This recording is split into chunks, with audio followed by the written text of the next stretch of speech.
Con Danilo e Simona che hanno seguito quest'estate questa bellissima iniziativa, cosa vi ha lasciato questa iniziativa? Esperienza spettacolare, incredibile, entusiasmante. Io spero di riuscire a comunicare l'entusiasmo e la soddisfazione che c'è nell'aver terminato un progetto a cui abbiamo dedicato tanto tempo, ci tenevamo tantissimo, ma la particolarità di questo progetto è non quello che abbiamo dato, ma è quello che abbiamo ricevuto. Perché abbiamo ricevuto veramente delle cose, delle emozioni spettacolari da dei ragazzi, io non li chiamo speciali, sono dei ragazzi super, sono veramente dei ragazzi super, ci hanno regalato delle sensazioni, dei brividi, un'esperienza fantastica per la loro comunicazione, il loro impegno nel lavoro, e qualsiasi cosa vedevano, qualsiasi cosa si faceva, era qualcosa di spettacolare e quindi ci è piaciuto veramente tanto. Tu Simona sei vicina a Danilo nel lavoro anche come coppia. Come è cresciuto Danilo secondo te con questa esperienza? Ma sicuramente è stata un'esperienza per lui, ma per noi tutti fantastica, unica.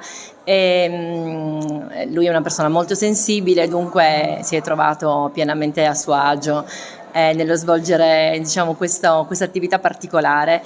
Ha detto tutto lui, anche quello che io provo, che ho provato. Mi sento di aggiungere che anche oggi in questo incontro, in questo evento, è emersa proprio il grande impegno che occorre a realizzare una situazione come questa, anche la grande fatica, no? per che tutto funzioni nel migliore dei modi, per coordinare tutto.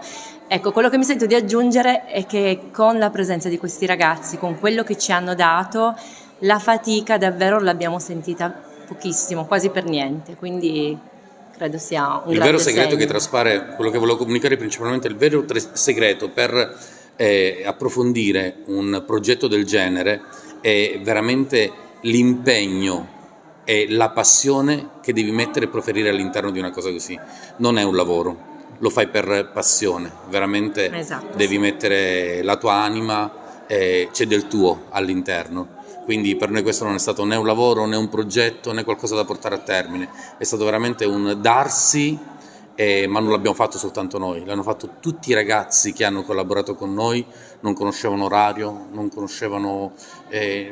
Sì, i ragazzi dello staff sono stati davvero empatici, sono stati presenti, tant'è che hanno mantenuto con i ragazzi un rapporto particolare che continuerà sicuramente. Non so se sia giusto o non giusto, però è quello che è successo. Sì. Faccio l'ultima domanda, io Simona e Danilo li conosco personalmente, tu sei una scrittrice, tra l'altro scrivi libri per giovani, per bambini, questa esperienza ti farà fare un altro libro? Guarda, ci sto pensando, sì, credo di sì, che ne valga la pena.